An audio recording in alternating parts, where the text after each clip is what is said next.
maze of tunnels. Workers toil in darkness to unearth one of nature's most precious resources. While above ground, big boys with big toys seek the same prize in a supersized sandbox. Pulverized, processed, and poured, our world wouldn't be the same without this gleaming metal. Now, Silver Mines on Modern Marvels.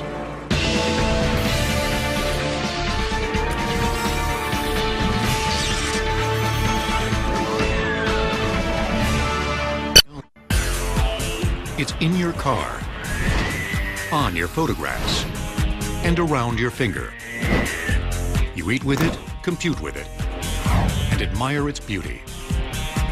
Silver is one of the most singular and versatile metals known to man.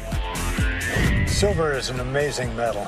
It has the highest sheen of any metal, and it has the highest conductivity of any metal. Because it does not corrode, silver can be used in printed circuit boards, in switches, where things have to work first time every time. That's where you need silver. And the only way to get silver is to mine it.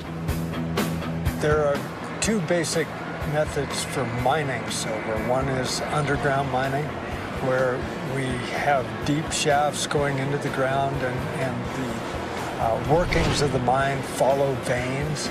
The other method is open pit mines, where large equipment is used to mine relatively near surface deposits of silver. Northern Idaho's aptly named Silver Valley has been a mining center since the mid-19th century. Over the decades, the region has produced 1.1 billion ounces of silver. Located here is the deepest operating silver mine in the United States. Hecla Mining Company is a 114-year-old mining company. We're here at the Lucky Friday mine in Idaho, which is our primary silver producing mine and has been operating since the 1940s. Lucky Friday sits in a picturesque tree-studded valley. Its small collection of muted green surface structures barely hints at what lies below, way below. The surface entrance into Lucky Friday extends straight down into the earth, 6,200 feet, equivalent to 4 1/4 Empire State Buildings. Branching out from its cylindrical concrete shaft is a series of horizontal tunnels, or drifts. 3 of the drifts extend out 1 mile from the shaft. The drifts terminate at the currently active ore veins, where smaller tunnels called stopes branch off. At the end of the stopes, you'll find the iconic figure that's carved out every inch of Lucky Friday's 20 miles of tunnels. The miner. It takes a special person to begin his shift by going down into a dark place. This is a real special breed of cat that works underground. Each day, dozens of miners call this netherworld of tunnels home. It's an environment that can be summed up in 3 words: dark, wet, and warm. And be sure to come armed with earplugs, because it's also loud. Despite the extreme conditions, the entire mine has to operate like one giant, smoothly synchronized machine. Its goal is simple: to move as much silver ore out of the earth as possible, every day. And since Lucky Friday's miners get paid not by how many hours they work, but by how much ore they move, no one wants to be responsible for slowing down the machine. Arguably the most critical cog in the mine machine is the elevator hoist. The hoist runs the entire 6,200-foot length of the shaft and is the only way workers, supplies, and ore can be transported above and below ground. It's the mine's umbilical cord. All workers come underground at the start of shift and they leave at the end of shift via the shaft. All of the employees that are going underground will load on the 3 decks of one of the cages, stacked from bottom to top, like 3 floors in an elevator. There's a hoistman that operates this system. It's not automatic. He takes his signals via a bell system, so the gentleman on the the cage will bell to a level. The hoistman then will operate that elevator to the level that some of the guys are going to get off on. The hoistman works in a tightly controlled layer. Dual rotating cylinders indicate where each of the two counterbalanced cages are at any given moment. When carrying workers in the cage, the hoist moves at 1,500 feet per minute. It takes 4 minutes to reach the 5,900-foot level. And once underground, the miners stay underground for the duration of their 10-hour shift. So once the men are in the mine at the start of shift, then we limit the travel of personnel on the shaft so that we can maximize the use of the shaft for getting the ore out of the mine. The area around the shaft is one of the few illuminated parts of the mine. Here you'll find each level's nerve center, a collection of switch boxes, gauges, cables, and lifelines. Nearby, there's a small break room, plus a fully equipped maintenance shop. This is where machines brutalized by the mining process are serviced and repaired. One such machine is the man carrier. With miners on board, the man carrier chugs down the mile-long, 12-foot-wide, 16-foot-high drift. There are a number of utilities that hang overhead, including ventilation line, that as you're riding in this equipment, sometimes there's some head clearance issues that you have to be very careful about. After a bumpy 6-minute ride, the drift terminates at the ore headings. This is where the miners work, in a maze of dark, constricted corridors, overrun by mechanized beasts.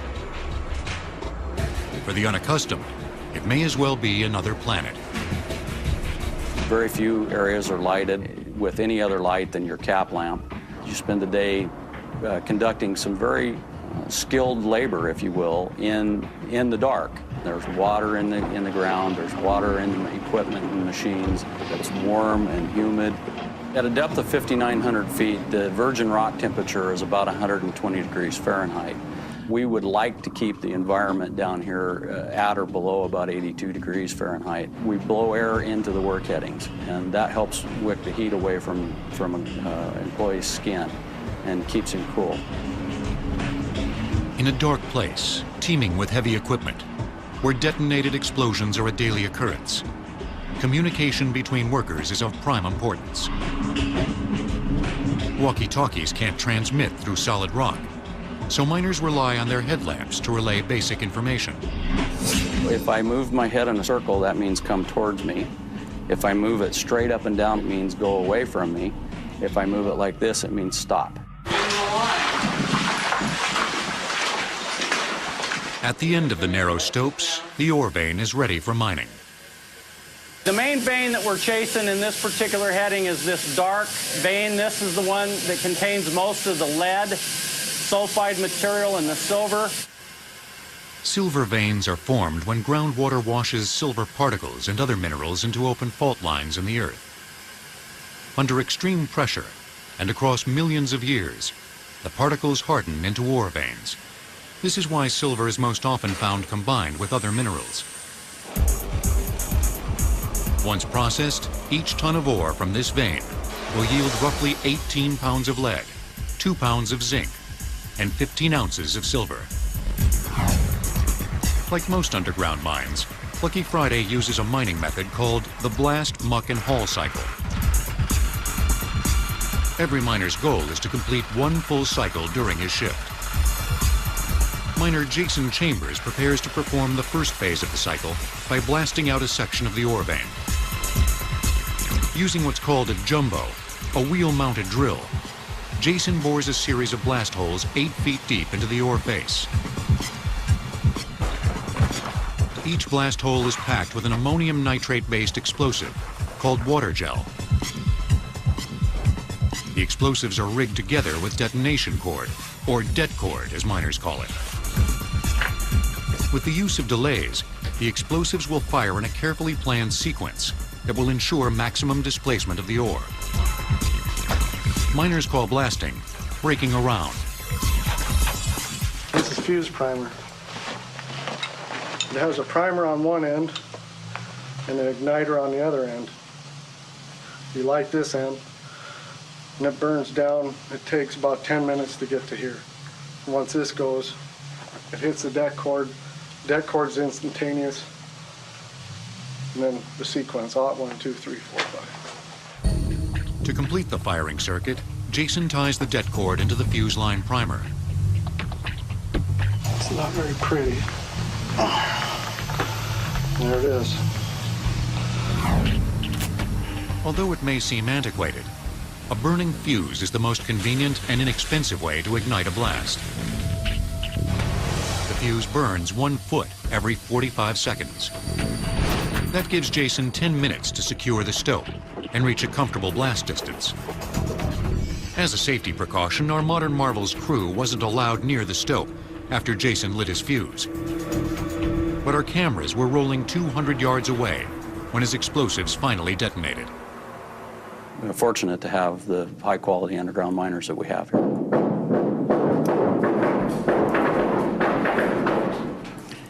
And when they shoot a blast like that, they're breaking around that's making silver, lead, and zinc for us. That's the sound of money being made. When a miner first enters a stope after a blast, he uses a scaling bar to bring down any loose material. When a miner drills and blasts and opens up a new foot in a drift or in a tunnel, he is the first person to ever stand in that location, ever. It's almost like going to the moon.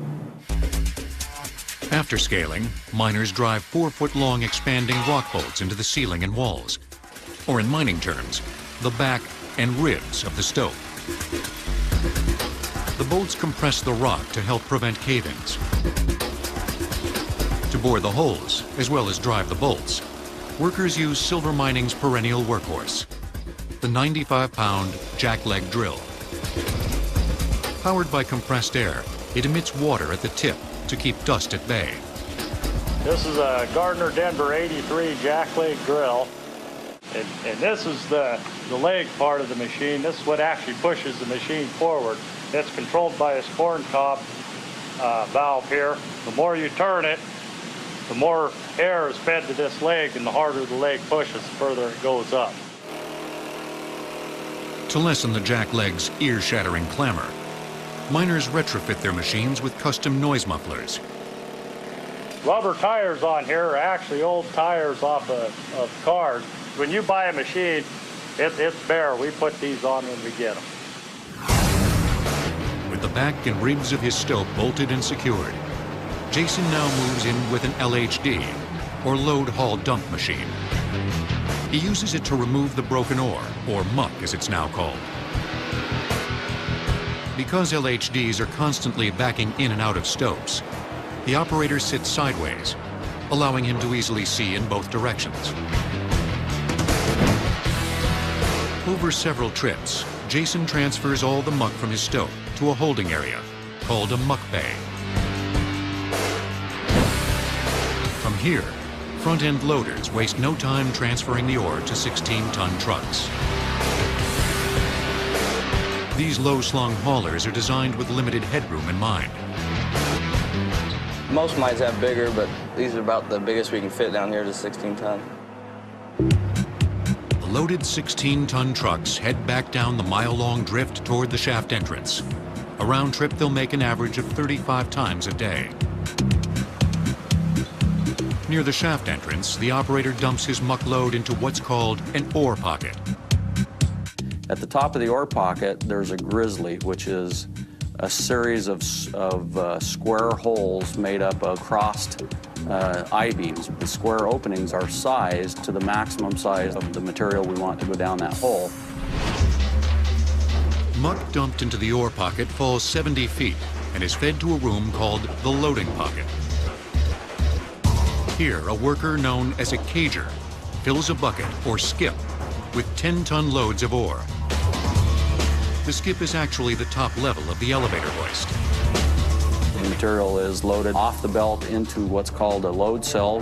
The material or ore falls out of the loading cell into the skip, and then he bells the skip away, and the hoistman takes it to the surface.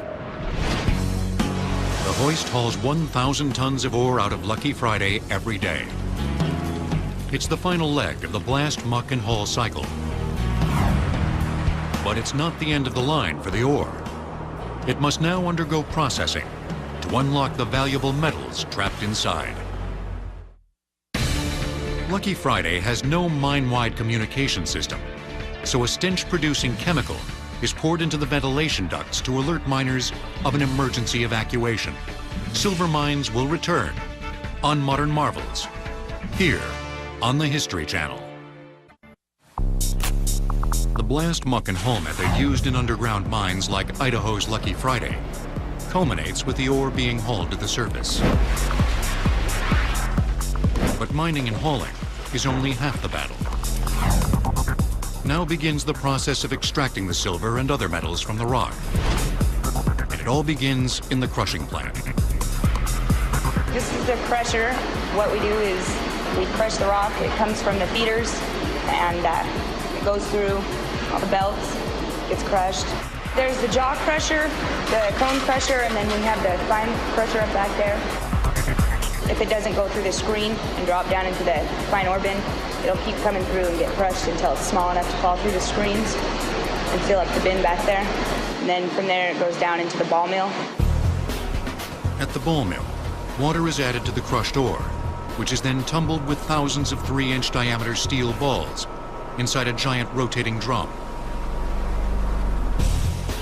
The balls pulverize the zinc, lead, and silver into a soupy slurry mixture.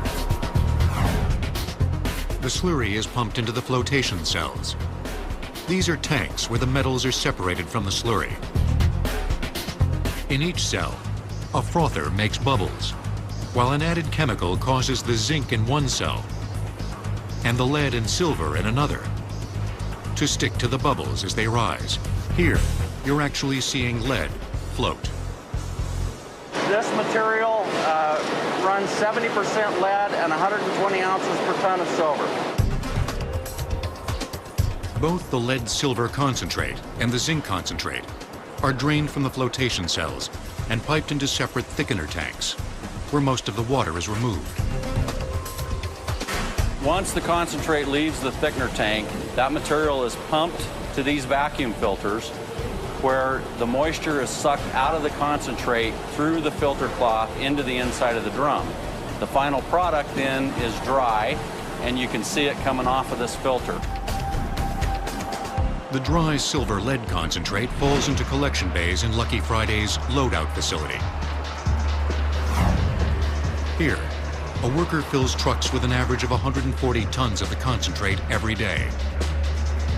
It's then hauled to a refinery in Canada for further separation and purification. This is the end of the process at Lucky Friday. A process that began with a miner reporting for work at the end of a long, narrow stope. It's a wonderful place. My only description for it is any day underground is a good day.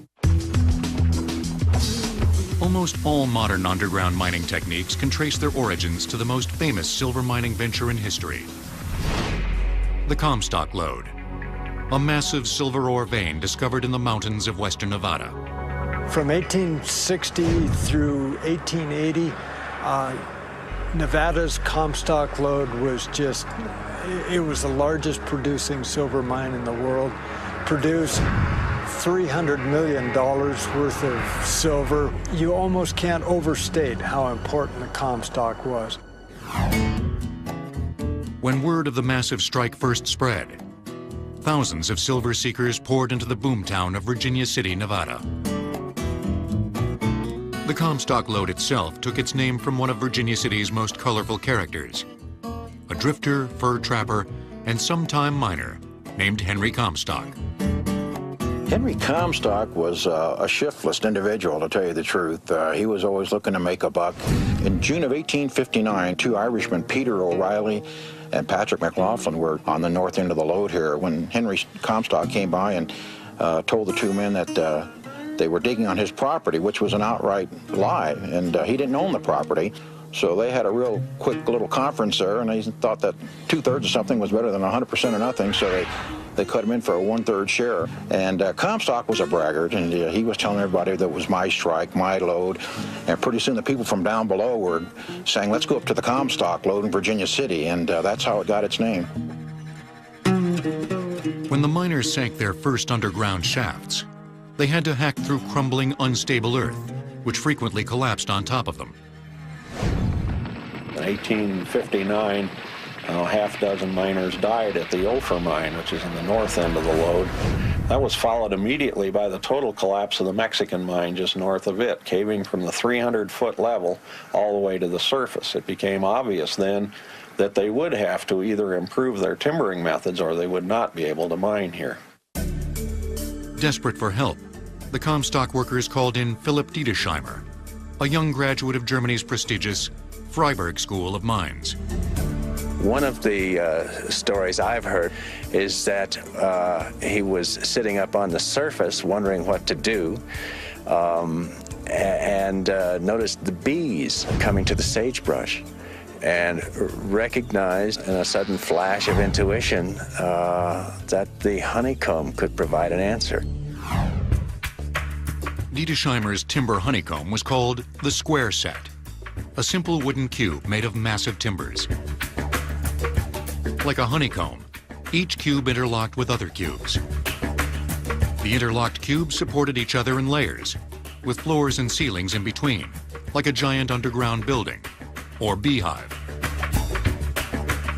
Basically, they're interlocking square cells of timber. They're notched to fit together, as you can see here.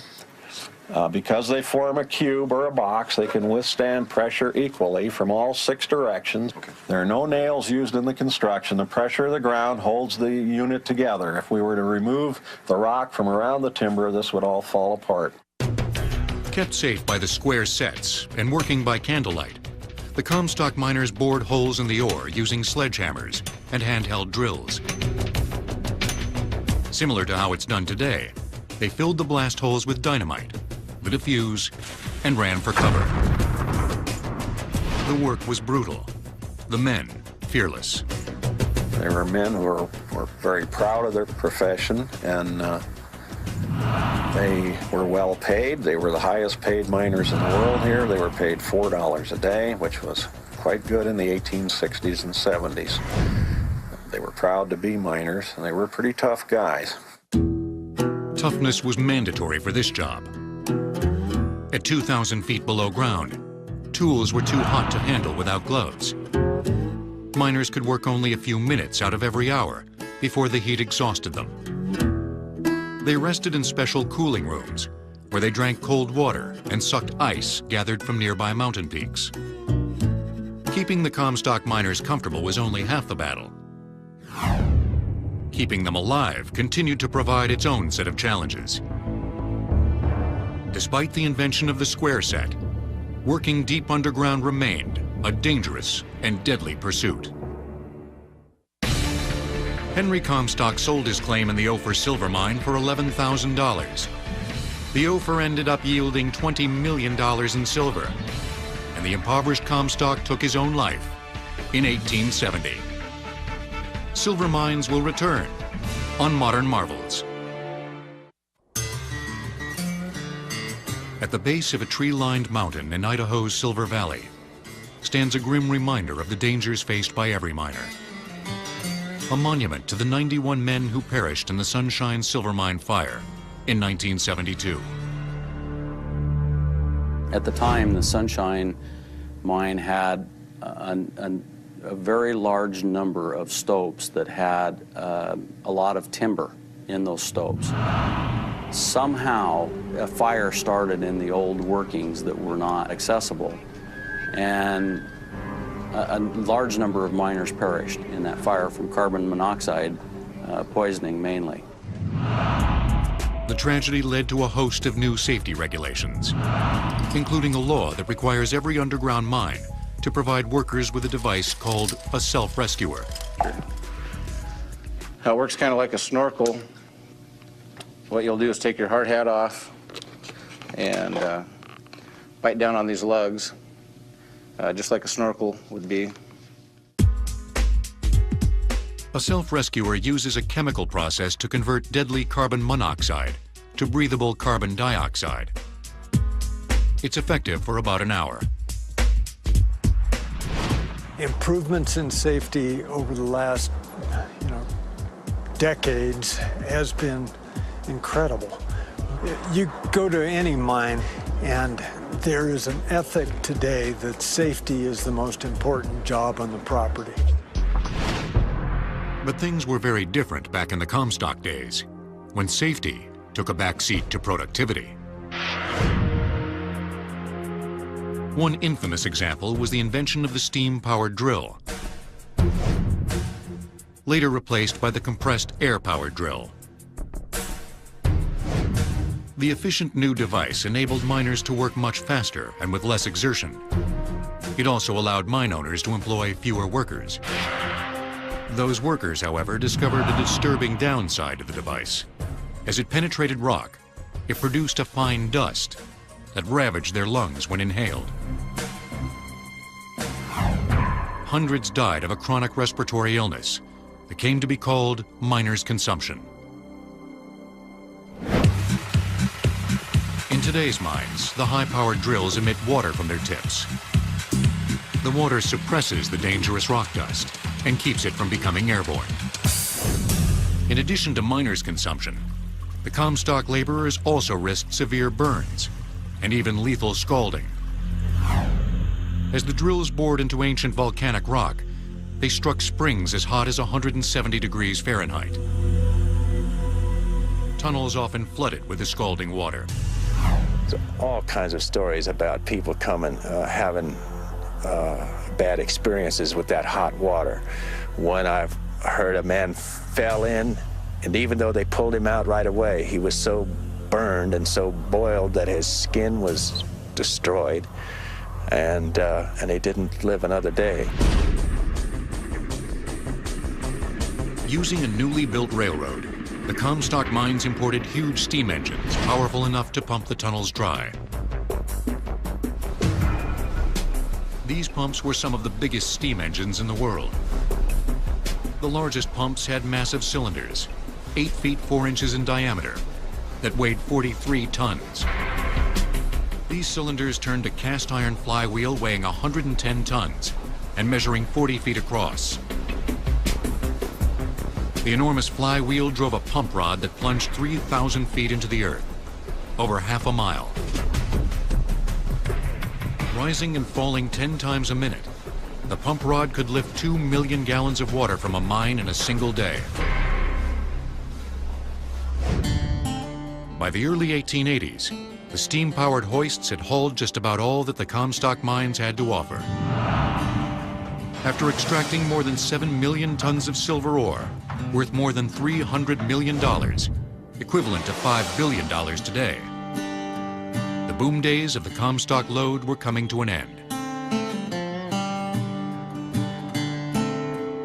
The miners and dreamers began leaving the area for new silver strikes in Tombstone, Arizona, and Idaho's Silver Valley. They left behind hundreds of their comrades who died mining the Comstock lode. Some in the Virginia City Cemetery, others in the 750 miles of shafts and tunnels.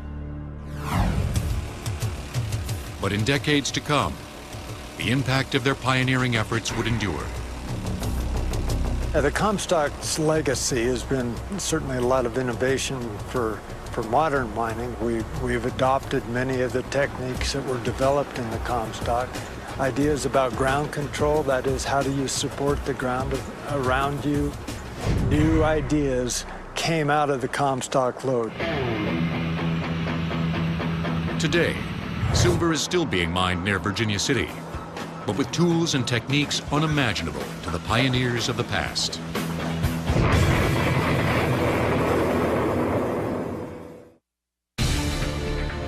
The 18th century phrase, born with a silver spoon in your mouth, refers to health as well as wealth.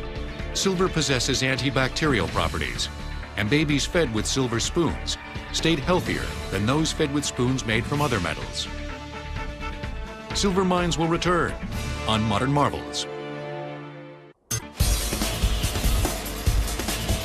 When when a rich vein of silver ore is discovered deep inside the earth. Costly underground mining is the only option for extracting it.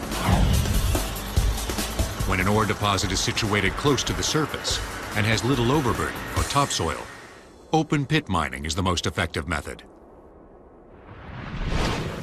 Although the goal of both methods is the same, the techniques, equipment, and processes are as different as night and day. Open pit mining requires a significant footprint. It does require a lot of heavy equipment. Trucks that have capacities of over 100 tons in most cases. Large dozers that can push with a dozer blade 14 feet wide. This is stuff that you don't see in your backyard, every day, that's for sure. Not unless your backyard happens to be the Rochester Pit Mine near Lovelock, Nevada. Operated by Coeur d'Alene Mining, Rochester is the largest primary silver mine in the United States. Although its ore contains other valuable metals like gold and mercury, the mine's primary revenue is derived from silver. This is the only primary silver producing mine in the state of Nevada at this time. This operates 24 hours a day, 7 days a week, 365 days a year. The Rochester mine began production in 1986. And since that time, we have produced 111 million ounces of silver. If you were to take 111 million ounces of silver in a silver dollar shape and stack it up, it would go 220 miles into the air. That is how much silver we have produced here at Coeur Rochester. Open pit mines are carved out of the earth in giant terraced levels. Like underground mining, open pit mining exposes the ore by blasting, but its detonations pack a far greater wallop. 5, 4, 3, 2, 1, fire and hold. In less than a second, the blast creates a 75,000-ton pile of ore. Shot fired. Please stand by for the all clear. The grade in an open pit mine is generally less than what we'd see in an underground mine. That means, though, that we have to move a lot more tons to get the same number of ounces as you would in an underground mine. After blasting, an assaying team tests the ore for silver content. They then produce a computer model that shows where the higher and lower grade ores are located.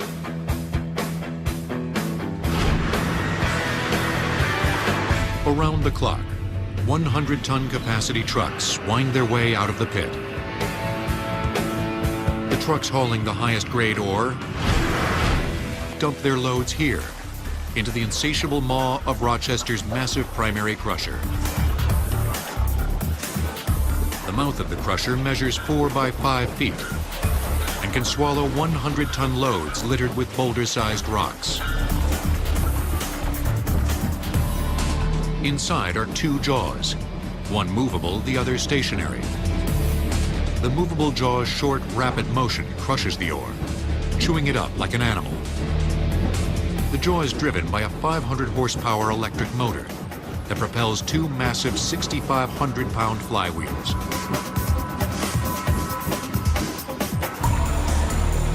The ore exiting the primary crusher travels along a conveyor belt on its way through 2 more crushers. Finally, it emerges at the end, no bigger than 3/8-inch sized gravel. While all this is happening, the lower grade ore bypasses all the crushers in order to save time and money. Containing small amounts of valuable silver, it's still worth processing using the same method as the crushed ore. Because Rochester produces 50,000 tons of ore a day, a bulk processing method called cyanide heap leaching is used. It all happens on an enormous apparatus covering hundreds of acres, called a leach pad.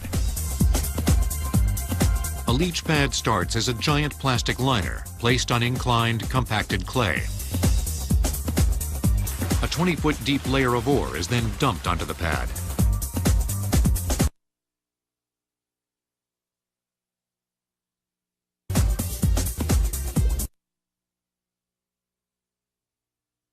percolates into the ore. Cyanide leaches or extracts silver, gold, and other metals from the rock, like water-dissolved salt.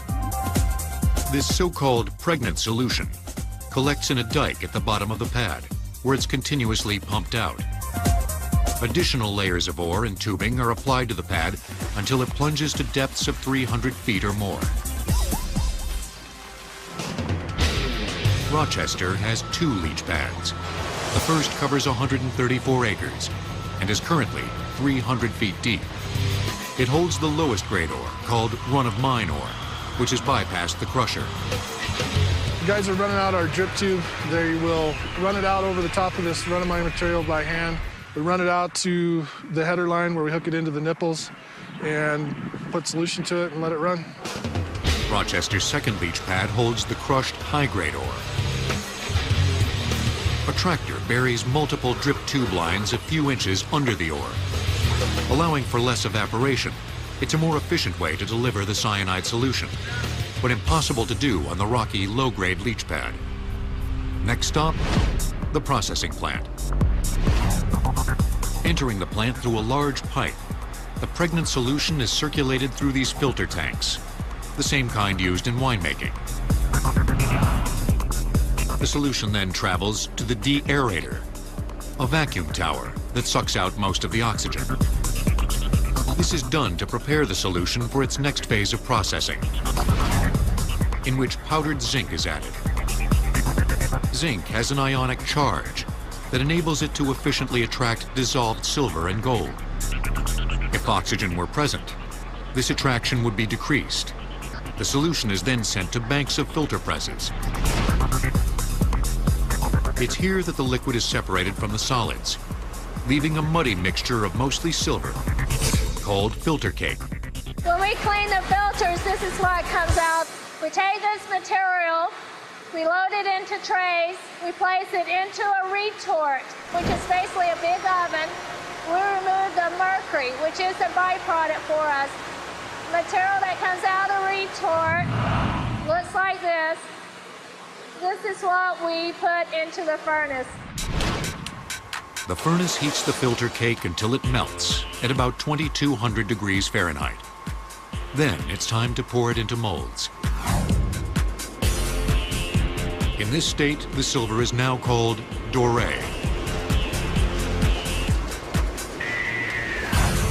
After a few minutes, the doré is cool enough to remove from the mold. Workers accomplish the tricky maneuver with a forklift. This is the Rochester Mine's final product, a 300-pound doré bar that is 98% silver with trace elements of gold. It will be sold and shipped to a refinery, where the silver and gold will be separated and purified. Each of the doré bars is worth about $40,000 to $50,000 at today's prices.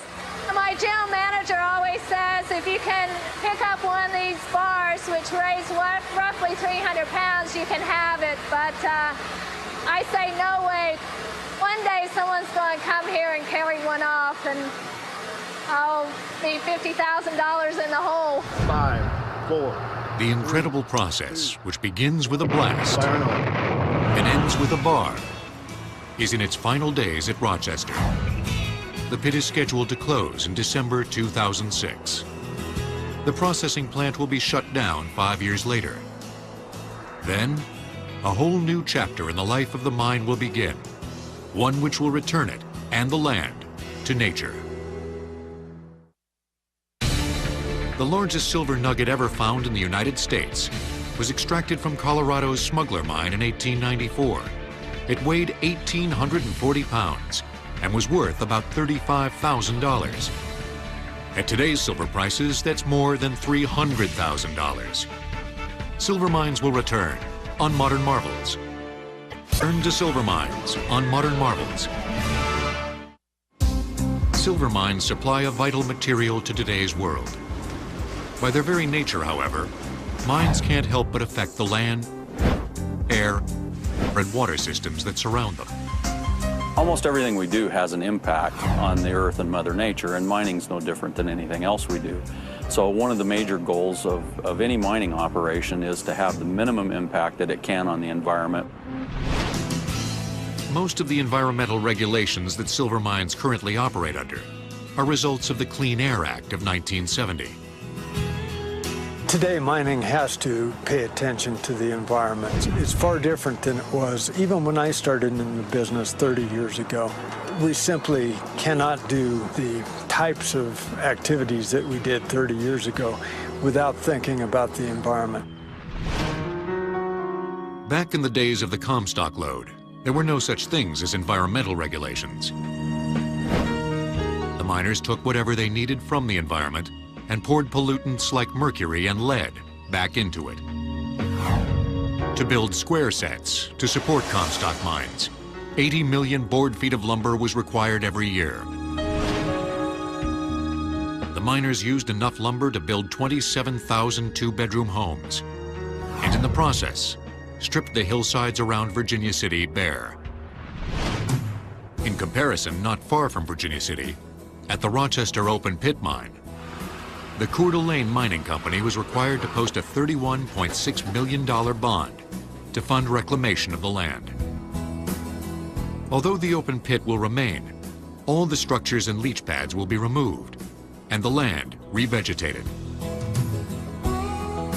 This 85-acre section of hillside used to be one of Rochester's primary leach pads. We shut it down in 1999 and commenced with closure. That began by treating the rock that's on top of the plastic liner and making sure to neutralize the chemicals that remain. We placed topsoil on top of that and planted it with native seed mix approved by the regulatory agencies. The native shrubs are coming up very nicely, and you can't even hardly tell that it's here. Mining the land no longer means having to leave a permanent scar. In 2005, the Hecla Mining Company received Nevada's Excellence in Reclamation Award for its cleanup work at the Rosebud mine. After the mine closed in 2000, Hecla and its partner, Newmont Mining, removed buildings, then recontoured and revegetated the property. I'm really proud to be involved with an industry that has made such great strides that it has over the last 20 years, and certainly within the last 10 years, it's gotten fantastic. Another great stride in mining is currently taking place in Australia. The government-funded Commonwealth Scientific and Research Organization has retrofitted a load haul dump machine to operate as an almost 100% autonomous robot. Seen here in early test footage, the LHD is programmed to enter a mine and report to a particular location without human intervention. The machine navigates through drifts and stopes using 2 laser scanners made by the SICK Corporation, one on the front and one on the rear. The devices scan in 180-degree arcs, looking for specific landmarks that have been programmed into an onboard computer. Inside the device, a laser reflects off a mirror that rotates 75 times a second. The laser bounces off the surrounding environment and returns to the device, indicating distances and topographic features. The data are then sent to the computer, and the computer operates the steering, acceleration, and braking controls. Autonomous LHDs reduce the number of miners needed and therefore cut mining costs. If there are ways to produce an ounce of silver that costs less money, that way is going to be used. So robotics may very well have a major role in the future of mining. Until that future comes, mining will continue to be done the traditional way, with muscle, might, machines, and miners.